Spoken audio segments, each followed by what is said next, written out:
के हर जगह बदनाम कर दिया, मीडिया के सामने भी बदनाम कर दिया, समाज में बदनाम कर दिया कि हम चरित्रहीन औरत है, चरित्रहीन औरत है। मेरे पास रिकॉर्डिंग है कि हम चरित्रहीन औरत है ही नहीं है। फालतू ये सब झूठे लालछन लगाए जाए, अवैध संबंध है किसी लड़के के साथ में, ये सरासर सर झूठ है, बिल्कुल झूठ है। साहब, मेरे पति का पड़ोसी युवक के साथ 4 महीने पहले झगड़ा हुआ।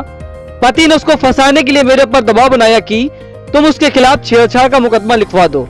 जब मैंने मना किया तो उसने और उसके परिवार ने मुझे बदनाम करने के लिए षड्यंत्र रचा। जब मैंने विरोध किया तो उन लोगों ने मुझे पीटा और घर से भगा दिया।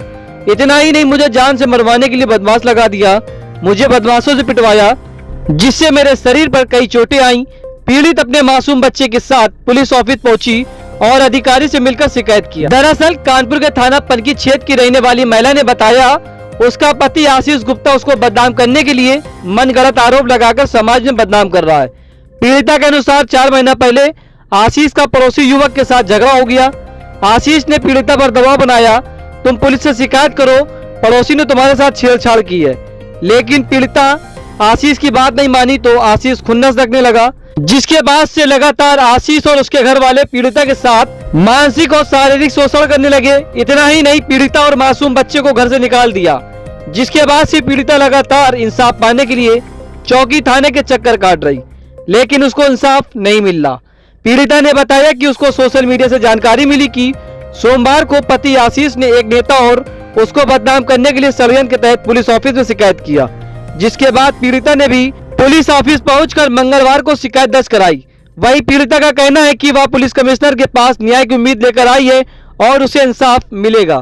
जी, इस कमिश्नर ऑफिस हम इसलिए आए कि कल मेरे हस्बैंड पति ने मतलब आशीष गुप्ता ने मीडिया के सामने ये बोला है कि मेरे अवैध संबंध है किसी लड़के के साथ में, ये सरासर सर झूठ है, बिल्कुल झूठ है। तो ऐसा आरोप क्यों लगा रहे हो? ऐसा आरोप इसलिए लगा रही है कि इनकी किसी लड़के से बगल वाले फ्लैट में कोई लड़का रहता था, उससे इनका विवाद चल रहा था, किसी चीज को लेकर लड़ाई हो गई थी। अब उस लड़ाई में ये हमको बीच में घसीट रहे थे, कह रहे थे कि तुम इसको छेड़छाड़ और बलात्कार लगा दो। तो हमने कहा कि हम ऐसा काम नहीं करेंगे। कहने लगे कि अभी अभी तुम्हारे हाल में ही ऑपरेशन में 1 लाख रुपए करीब खर्च होके चुका है, तो तुम अगर ऐसा करोगी तो समझौते में तो वो जेल चला जाएगा, नहीं जेल चला जाएगा तो समझौता करेगा तो उसमें कुछ पैसा मिलेगा। तुम्हारे काफी पैसा खर्च हो चुका है, अब तुम अपने बाप के घर से तो ला नहीं सकती हो, गरीब घर की हो, कहाँ से लाओगी?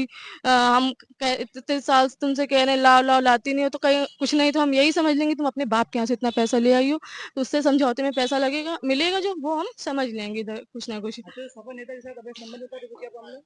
जी कोई संबंध नहीं है उसके साथ में मेरा, ये झूठ लांछन लगा रहे। मेरे पास रिकॉर्डिंग है इस बात की सर कि ये अपने बुआ की लड़की बबलू बिदनू में जो रहते हैं, अपने बुआ की लड़की से बोल रहे हैं फोन पे खुद कि हम उसका इधर उधर अवैध संबंध लगा रहे हैं, झूठा आरोप लगा रहे हैं, और हम ये कह रहे हैं कि वो हमसे जान को मरवा देगी, हमसे जान का खतरा है उससे में, ये हम झूठा आरोप लगा रहे हैं।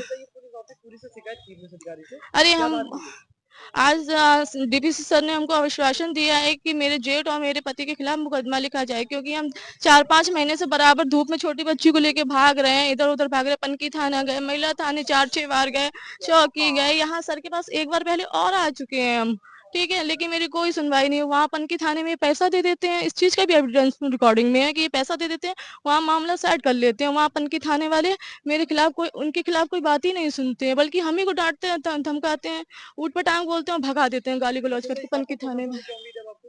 हमको यही उम्मीद है कि सर कि उनको कड़ी, मेरे पति, मेरे जेठ और मेरी जिठानी, जिन्होंने जो मेन वजह है मेरी जिंदगी खराब करने की, क्योंकि वो उनके साथ रिलेशन बनाए हुए हैं, अवैध संबंध खुद के हैं अपनी भाभी के साथ, सोनी गुप्ता के साथ, हिमांशु गुप्ता और सोनी गुप्ता के साथ उनके संबंध हैं, जिसकी वजह से उन्होंने 9 साल में ना मेरी कभी कदर की, ना कभी केयर की, ना कुछ किया, बस उनकी अपनी भाभी की तरफ मन लगा हुआ था, जिसके चक्कर में उन्होंने कभी ध्यान नहीं दिया। और साथ ही साथ इस चीज का फायदा मेरे जेठ ने भी उठाया कि इसका पति इसके साथ नहीं है, ध्यान नहीं देता, इसकी केयर नहीं करता, इस चीज के उन्होंने मेरे ऊपर बुरी नजर डाली मेरे साथ।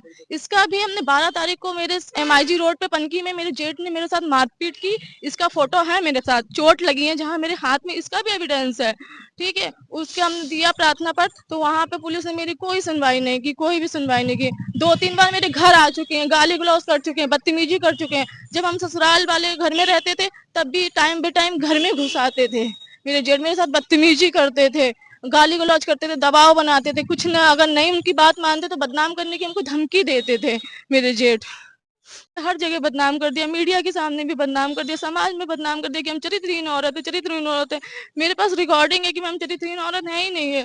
फालतू ये सब झूठे लालछन लगाए जा रहे हैं, आरोप लगाए जा रहे हैं। हम 4 बार इनसे समझौते के लिए बोल चुके हैं महिला थाने में। इन्होंने हमको समझौता नहीं किया, बोल दिया कि हम नहीं रखेंगे तुमको। नहीं, हम साथ में, मेरे माँ बाप साथ में रहे, जिस घर में हम पहले रहते थे उसी घर में हम रह रहे हैं, अपने माँ बाप के साथ रह रहे हैं। मेरे माँ बाप जिस लायक हैं, जो भी हैं, मेरा खर्चा चला रहे हैं, ठीक है, मेरी बिटिया का खर्चा चला रहे हैं, क्योंकि बिटिया दूध बाहर का पीती है, ठीक है, फिर भी हमारे ऊपर लालच लगाए हैं कि हम उस लड़के के साथ में रह रहे हैं, जिससे हम अपने घर में साथ अपने घर में रह रहे हैं। सर, बस यही है कि हमको आत्महत्या करने पे मजबूर कर रहे हैं। हम अगर आत्महत्या कर ली ना सर, हमने बच्चे, इतना छोटा बच्चा, हमने आत्महत्या कर ली ना, उसके जिम्मेदार मेरे पति आशीष गुप्ता, मेरे जेठ अमित कुमार गुप्ता, मेरी जिठानी हिमांशु गुप्ता और सोनी गुप्ता, मेरी सास उमा लक्ष्मी गुप्ता जिम्मेदार होंगे इसके।